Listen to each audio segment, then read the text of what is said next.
Welcome to your channel for healthy longevity. I'm Dr. Joanette, your longevity expert. Have you ever wondered what it is in sourdough that gives it that delicious, slightly sour, quite a bit tangy flavor? Some people love it, some people aren't as much of a fan. If you love that flavor, you may have wondered what it is that gives your sourdough that yummy flavor.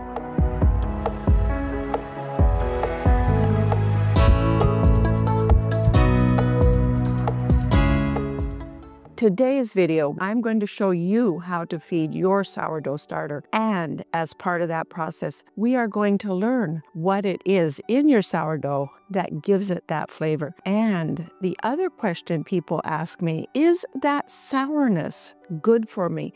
Or does that mean that the bread might be bad? So stick around and you're going to find the answer to both of these questions. Let's get cooking. To start with, I have taken a jar of sourdough out of the refrigerator. I keep my sourdough starter in the refrigerator and I take it out about every 1 to 2 weeks and feed it. It has live bacteria in it. Those live bacteria have a very interesting history. Their history goes back to 1970 when scientists were wondering what it is about sourdough that gives it that delicious tanginess. And they took a look and discovered that there was one predominant strain of bacteria in the sourdough. They named that bacteria Lactobacillus sanfranciscensis, after the city of San Francisco, the home of all of that delicious San Francisco sourdough. It is those bacteria in your sourdough starter that need to be fed on a regular basis to keep them healthy. As they digest the carbohydrates in your sourdough starter, they produce a couple of acids called lactic acid and acetic acid. It's those acids that give your sourdough starter a liquid on top of it. In addition to that, as they are incorporated into your bread, they continue to ferment the carbohydrates in it, giving off a byproduct of gas, helping your bread get all of those yummy, delicious nooks and crannies that we all love to melt a little butter into. When you feed your sourdough starter, you are going to first want to stir it down and mix in any of that liquid that's in your jar of sourdough starter. Once it's stirred down, then you are going to feed it with equal amounts of sourdough starter, flour, and water. Just 3 things, simple, right? Equal amounts, 100 grams. I feed mine with 100 grams. You can choose any amount that works for you, but each one of the components needs to be equal in grams. Get yourself a good kitchen scale. If you don't have a good kitchen scale, go to my website, growwithdrjoanette.com. Click on the shop button and search for kitchen scale, and you'll be able to find a kitchen scale there that you can purchase. Once you have your kitchen scale, go ahead and measure your sourdough starter in grams. I'm zeroing the scale and I'm going to measure out 100 grams of my sourdough starter.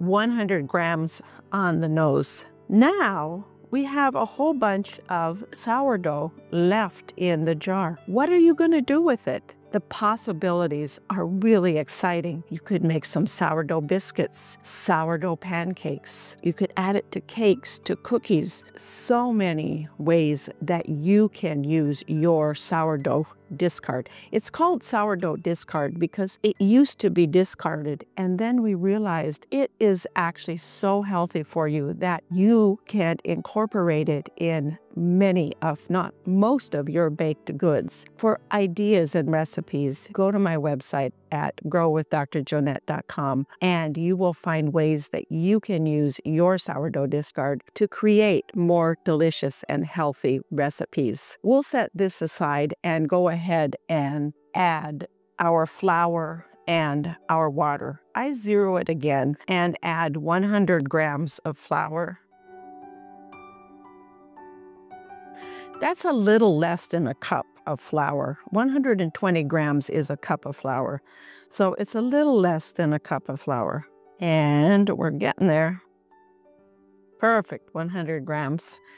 And 100 grams of water. For the flour, I use organic, unbleached bread flour. And the water, I use filtered water. You don't need to use distilled water, but filtered water works fine. And we're going to add 100 grams of water.